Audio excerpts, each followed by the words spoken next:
Ko je tebe čača naučio gusliti? Pa u njegove čače bilo. Pa moj čača. Tvoj čača? Znači on je zna gusliti, jel? Moje zna gusliti, pa bilo je u selu, u mome selu priko 30 guslara. 30 guslara? Da. To je selo, kako se selo zove? Selo Zmijavci. Aha. Je. I koji je najpoznatiji guslar bio tada? Bio ti je Mate Kasalo. Da. Petrouši. Je. To je jedan. Onda Zovko,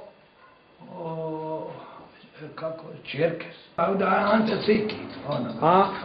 Ante Šumer, jel? Šumer, je. Cikić. Pa Svrdlin Čača. Znači, Karogla... Mić. Karogla kako ime? Mijo mu ime. Karogla Mijo... Mić. Zvani Mić. I on je znači, aha.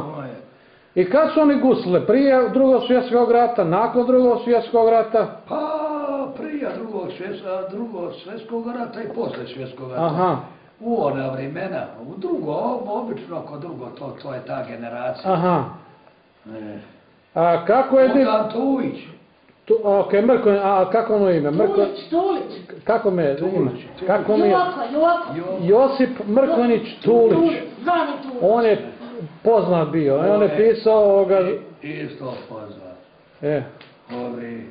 Onda ti je on, njega bi isto zvali gusl. Onda bi on guslio da pojedi tako uz koga u kući.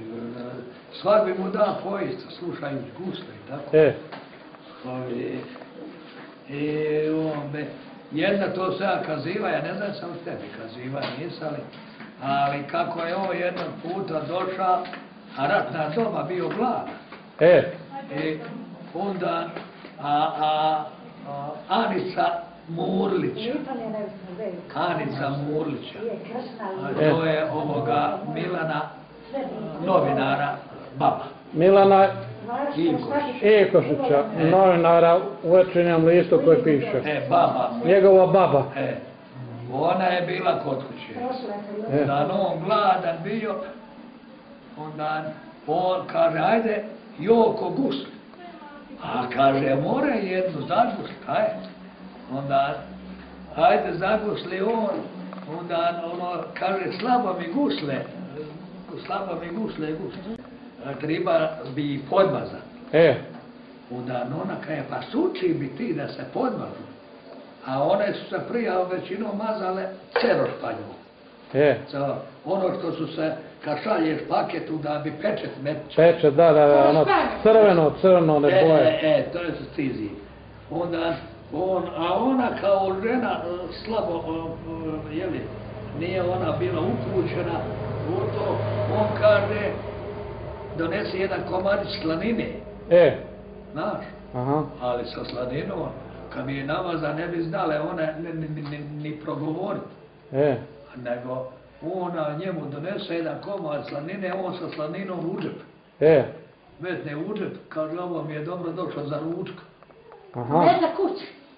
Poni on kući to. A uzme on ugljena,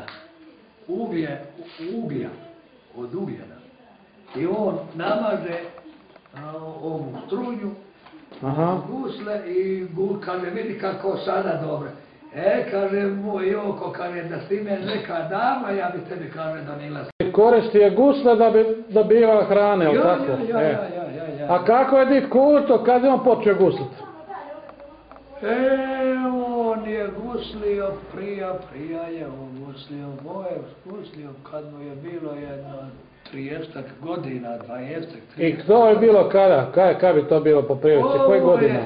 On je rođen 1897. 897. Rođen. Znači on počeo ne od 1920. ne ti godina počeo gusliti. Eto tako, kod 20, 18, 20. A ko je njega naučio gusliti? Pa isto guslari. Isto guslari? Ili on sam bio samouk? Pa svi su oni bili samouki. Niko nije išao u školu za to. A ko je njemu gusle napravio? Pa to bi bio je jedan sa Posušja, specijalista koji je pravio gusle. Onda koji su ljudi znali guslit, oni su nabavljali gusle. Onda tako jedno vrijeme da se kasnije posluživali, na primjer ćemo reći on je umro, drugi on dade drugom u gusle i tako. Pokloni, tako bi se širilo sa pokoljenja na pokoljenje. Eto tako, dadu se gusle jedno drugom. Aha. Znači ti si naučio od dida Kurte gusle. Od dida Kurte, da kako. Koliko je tebi bilo godina kad si naučio gusle? Ja sam čak mi je jedan put i razbio. Zašto? A čuje trebalo ići raditi upolje, on došao kući, mi guslimo, mi braća guslimo. U kući lijepo vrijeme, a potrebno je kopat, potrebno je orat, potrebno proljetna doba. A mi uzeli gusle i guslimo. Znači, A on se na to naljutio, zgrabi gusle i razbije ih. Eto kako, to je bio završetak. Jeste vi počeli kod dica ovi guslite? Da, kao dica. Znači, naučili se, a ko je, je li ti si zna gusli, zna stric Slavko? Ma stric Slavko, stric Mijo, svi smo mi. I stric Mijo? Ma stric Mijo, svi smo mi gusli. Aha. Eto. A čemu ste guslili? Pa na guslo dobili smo druge. A o čemu, o kojim junacima? Obično ovim, kako bi reka, ima pjesmarica, bile su one pjesmarice stare, pa naučimo. Misliš Andrija Kačić-Mijošić, one pjesmarice? Ne, nisu, to su oni, bile su to velike knjige, Senjski uskoci. To me pjeva, isto ovoga, Eto, to ti je. Senjski uskoci. Onda Hajduci, jel? Hajduci, najviše Hajduci. Onda je bio kao došao kad je se počelo pivati Marko Kraljević, ovo je najkasniji bio. Aha.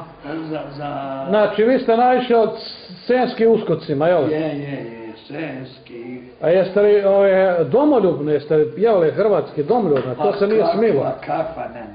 Nije se smilo? Ne, nije se smilo, samo moga bi jednu, ali to ću ja, neću dugo, moga bi ja jedno o Senjanin Ivanu. O Senjanin Ivanu, ali već je pre kraju ovoga, nema više ove baterije. Kako je on bio uhvatio 30 Turaka i 2 brata oba Bojagića. Bacio i Ivan u tamnicu. I ovako sužnjim govorio, hej, čujte me 30 Turaka i 2 brata oba Bojagića, tamnićete u mojoj tamnici, utamnićete 12 godina, kad iziđe 12 godina, pustit ću vas na tursku udbinu i bez pare i bez mrtve glave. I zatvori tamnicu. I kad je zatvorio dan podanak i 12 godina, kad izađe 12 godina, tad procvili 30 Turaka i 2 brata oba Bojagića. Oni cvile za nedelju dana. Staroj majci Ivanovoj spavati ne dadu.